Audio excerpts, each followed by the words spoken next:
Hello everyone, and welcome to another video tutorial on FRCSim. We're going to be discussing mechanical prototyping today, something that's really useful about simulation, but maybe not obvious. So here I've got this robot that I've been working on for the last 3 days, and you can see it's meant to play the 2014 game. It's a pretty simple robot. It follows pretty similar design from a lot of the robots that teams built. It's got a simple claw, and it's got a simple flipper here, a little catapult. So I've been working on this for a few days, and the catapult works really well, but the pickup mechanism doesn't. So the issue I've got here is the position the ball rests within the claws of the gripper. So why don't we do a little demonstration. I'm going to enter follow mode of Gazebo, which is really useful when you're trying to actually use the robot, because the camera will follow where your robot goes. I've got a gamepad here hooked up and some basic code. So if I put these down and I try to grasp the ball, you see the ball is pulled into the robot, but it's not actually supported underneath. We have claws that don't work. We have a mechanical flaw. So how can we use simulation to solve that problem? So what we're going to do is we're going to enter the model editor. You can just right click on your model and click edit model. And this is going to bring us to a slightly different view of Gazebo. What we're going to use here is some basic tools to edit the links and the joints and get a design that's going to better pick up the ball or better fit around the ball. Now if you'll notice, when I switched into the edit model view, all of the links and everything return to their original positions. So these arms seem like they're intersecting the ball, but that's because they've been automatically moved from 0.4 radians down this way, where they were before, to 0, 0, which is their default position. So the first thing I'm going to do is I'm going to remove the tilt from these bars. So they're tilted inwards.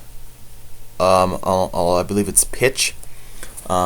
So we're going to start by removing that. So if you double click on the link, you get this link inspector. So this is the left finger link, and the key information here is this, which is its pose relative to the center, the origin of this robot.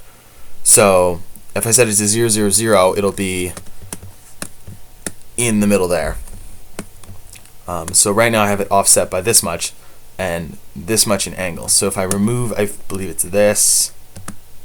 No, that was not it.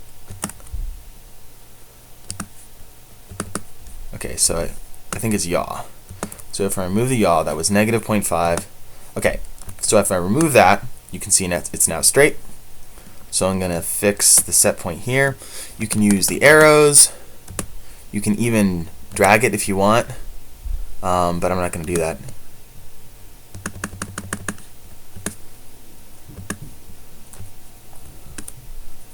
So this should be, actually I know for a fact, this should be 0.3, which centers it on this bar, and then the Z should be, I believe, 0.3. Okay, well, I'm going to make it 0.25, I think. That looks good. Okay, so now I've removed that previous tilt. So I'm going to apply that, and then I'm going to do the same thing for this guy.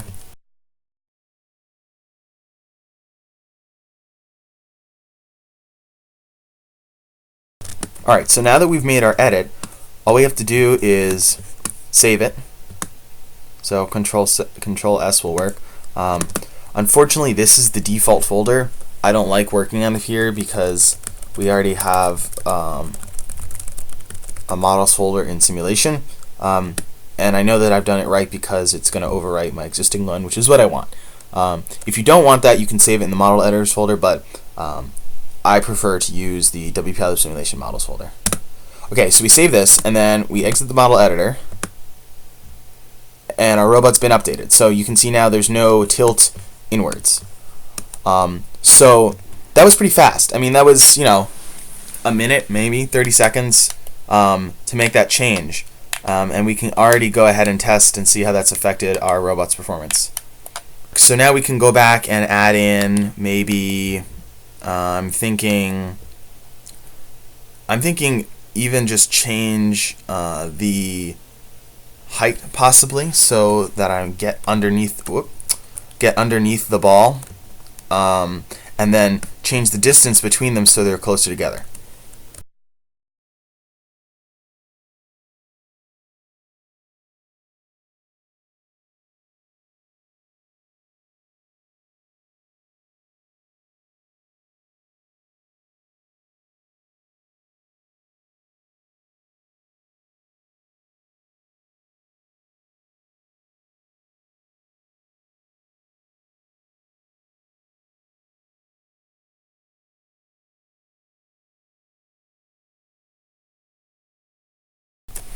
Alright, so as you can see, after about 10 or 15 minutes of prototyping, I was successfully able to pick up a ball using my modified model.